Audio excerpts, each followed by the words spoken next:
이미지 영상 관련 소프트웨어의 독보적이라는 점입니다. 어도비 주가 상승률의 경우 최고가 기준 760%에 달합니다.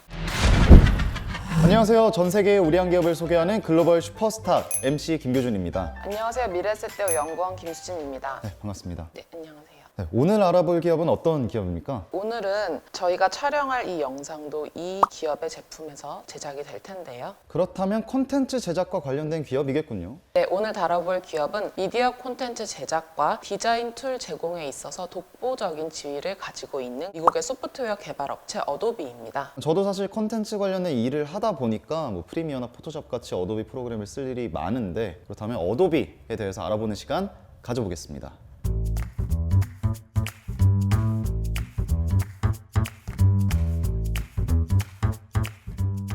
어도비 하면 지금은 사실 컨텐츠 쪽에 종사하시는 분들이라면 다 아실 이름일 것 같은데, 이 기업은 어떻게 시작했나요? 네, 이 기업은 1982년 창업을 했고요. 1986년 나스닥에 상장을 했습니다. 2010년 이후에 기존의 소프트웨어 시장이 온프레미스 방식에서 구독형 방식으로 전환함에 따라서 2013년에 어도비도 자사의 모든 소프트웨어를 라이선스형 패키지에서 구독형 크리에이티브 클라우드 판매로 수익 모델을 빠르게 전환하면서 고속 성장을 이룩했습니다. 라이센스 형식일 때는 CD를 사서 직접 다운로드를 받아서 계속 영구적으로 그 CD를 사용하는 개념이었다면, 지금은 그런 방식이 아니라 계속 이제 구독료를 내고 다운로드를 받고 사용해야 되는 방식인 거죠. 네, 그렇습니다. 이런 어도비가 최근에는 콘텐츠 제작 소프트웨어를 넘어서서 마케팅 클라우드, 광고, 애널리틱스 등으로 사업 영역을 굉장히 다양하게 확대를 하고 있습니다.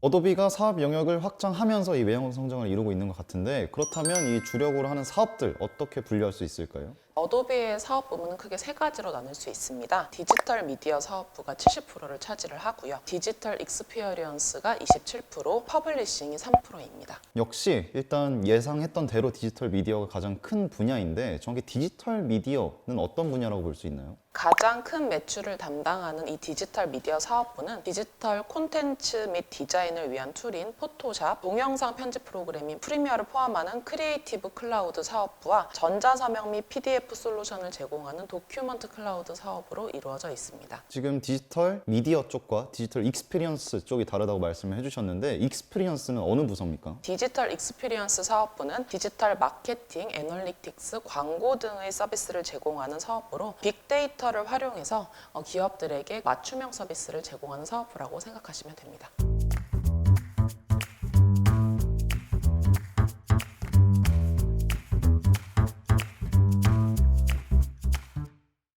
이렇게 어도비의 기업 스토리 그리고 매출 비중도 알아봤는데, 그럼 어도비의 투자 포인트는 어떤 게 있을까요? 어도비의 가장 큰 경쟁력은 포토샵 등 이미지 영상 관련 소프트웨어의 독보적이라는 점입니다. 디자인, 또 일러스트레이터, 애프터 이펙트 등등 제작 툴 하면 어도비 관련된 프로그램이 정말 많은 것 같거든요. 네, 맞습니다. 이 포토샵을 비롯한 어도비 그래픽 솔루션들의 전망은 앞으로 더욱 밝다고 보여집니다. 사진에서 나아가서 동영상, AR, VR 등이 점점 일상에 밀접하게 적용되고 있기 때문입니다. 특히 이 동영상 같은 경우에는 전체 네트워크 트래픽의 한 70% 정도를 담당하고 있다고 들었거든요. 동영상을 많이 보는 만큼 애초에 동영상을 편집하는 규모도 늘어나겠군요. 네, 맞습니다. AR, VR 역시 2023년에 현재 10배 수준으로 사용할 거라는 예측도 있기 때문에 어도비의 이미지 영상 프로그램들의 활용 범위와 규모 자체가 굉장히 늘어날 것으로 예상을 하고 있습니다. 어도비 또 다른 투자 포인트는 뭐가 있을까요? 어도비의 두 번째 투자 포인트는 가격 모델입니다. 2012년 4월 처음으로 어도비는 영구 라이선스였던 수익 모델을 사스 방식으로 바꿨습니다. 이게 이제 말씀해 주셨던 구독형 모델인 거죠. 네, 그거를 이제 소프트웨어 애저 서비스 사스라고 부릅니다. 그리고 2013년 5월부터는 영구 라이선스를 아예 판매하지 않기 시작했습니다. 구독 서비스를 도입한 것뿐만 아니라 완벽하게 넘어가는 시간이 굉장히 짧았던 거군요. 2013년 크리에이티브 클라우드 CC 모델을 발표를 하면서 구독 수익 모델의 시대가 본격적으로 본격적으로 시작이 됐습니다. 이전 영구 라이선스 모델은 개인 프로용 같은 경우 $1,800 수준이었으나 2013년 출시된 이 CC 모델부터는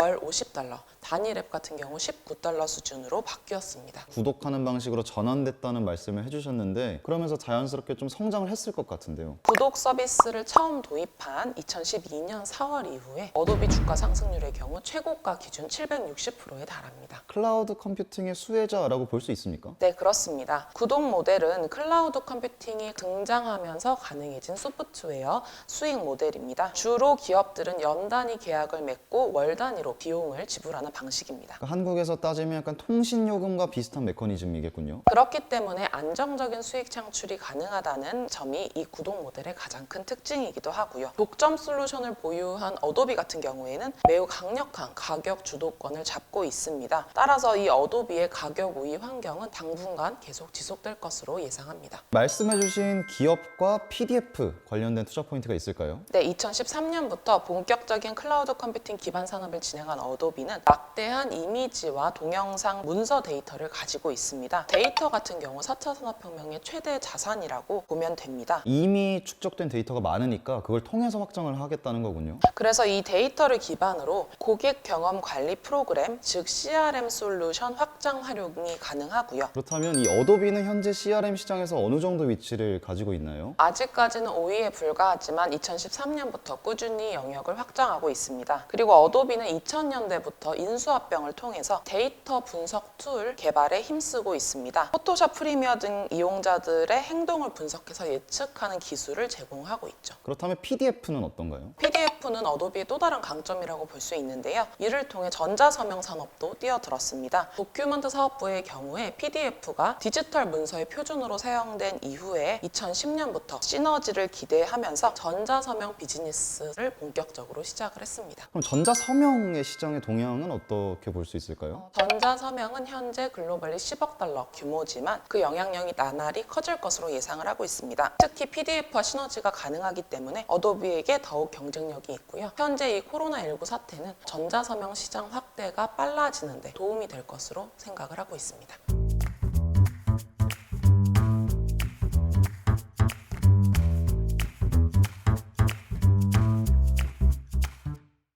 어도비의 투자 포인트들 알아봤는데 그리고 투자할 때 유의할 점이 있을까요? 주식의 주가를 판단하는 지표인 주가 수익률 PER이 2020년 실적 기준으로 33배로 미국 기술주 나스닥 지표의 평균인 24.4배 대비 높은 편입니다. 그렇게 높은 이유는 뭔가요? 소프트웨어 기업들은 비즈니스 모델 특성상 제품 단위 생산당 한계 비용이 매우 낮고 구독 모델이라는 안정적인 수익 모델이 생겨나면서 타 산업 대비 이 PER이 높게 형성되어 있습니다. 높은 만큼 떨어질 때도 좀 충격이 있겠군요. 그렇죠. 경제 상황이 나빠졌을 때 하락폭이 크다는 특징이 있습니다. 성장이 충분히 기대되는 만큼 하락률에 대한 생각도 해야 된다는 말씀이시군요. 네, 그렇기 때문에 고변동성 주식이라는 점을 염두에 두시고 투자하시기를 권유드립니다. 그러면 이 어도비의 최근 실적 현황 그리고 전망 한번 정리 부탁드리겠습니다. 어도비는 이번 이 코로나19 사태로 인해서 강제 휴학 중인 학생들에게 무료로 CC 솔루션을 제공을 하겠다고 밝혔습니다. 이 위기로 보일 수 있는 상황을 기회로 다시 만들겠다는 심산이군요. 네, 그렇습니다. 이용자를 늘릴 수 있는 기회를 잡은 것입니다. 기본적으로 포토샵 같은 솔루션은 실물 경제나 사회문화 상황에 영향을 받지 않고 구독이 이어집니다. 그렇기 때문에 신규 사용자를 확보하는 게 중요하겠군요. 이번 이 무료 경험을 통해서 신규 사용자들을 확보해서 계속해서 이용자를 확장하려는 목표를 가지고 있다고 판단됩니다. 사회적 거리두기 상황이 장기화되면서 어도비 솔루션들의 가치가 더욱 높아지고 있습니다. 단기적으로는 광고 산업 부진 등으로 실적 악화가 예상이 되고 있지만 이 언택트 시대가 갑작스럽게 도래하면서 오히려 어도비 제품들의 역할이 더 커질 것이란 기대감이 굉장히 강화된 상황입니다. 어도비 최근 매출은 어떻습니까? 어도비의 최근 매출은 2020년 1분기 기준 31.9억 달러, YOY 19% 증가를 기록했습니다. 사업부별 매출 증가율은 어떻게 되고 있습니까? 마찬가지로 2020년 1분기 기준으로 익스피리언스 클라우드 경우 구독 매출 기준 20.8% YOY 증가를 했고요. 도큐멘트 클라우드는 24.6% YOY 증가를 해서 굉장히 높은 성장률을 이어가고 있습니다. 특히 전자서명 솔루션 같은 경우에는 YOY 30%를 기록을 해서 역대 최대 성장 성장률을 기록하기도 했습니다. 그러면 앞으로의 전망 어떻게 볼 수 있을까요? 이번 2분기 실적 같은 경우에 CC솔루션 사업부는 큰 타격이 별로 없을 걸로 예상이 되지만 익스피리언스 클라우드 같은 경우에는 광고 시장이 둔화됐기 때문에 타격을 받을 것으로 예상이 되고 있습니다. 다만 중요한 것은 미래를 예측해주는 가이던스이기 때문에 하반기 실적이 어떻게 될지가 더 중요한 변수라고 보시면 될 것 같습니다.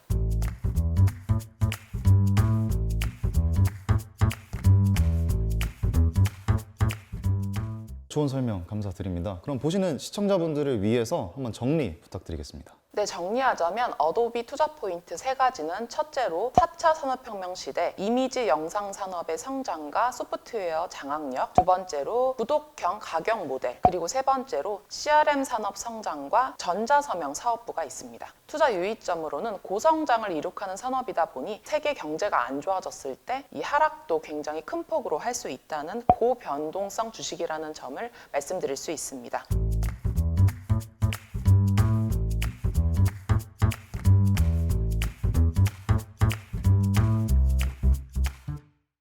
어도비 사실 굉장히 친숙한 기업을 알아봤는데 자세한 설명 감사드립니다. 네, 저도 즐거운 시간이었습니다. 전 세계의 우량한 기업들에 대해 알아보는 글로벌 슈퍼스탁, 오늘은 어도비에 대해 알아봤는데요. 앞으로 더 유익한 정보를 위해서 구독과 좋아요, 알림 설정까지 부탁드리겠습니다. 그럼 여러분 다음 영상에서 뵙겠습니다. 고맙습니다.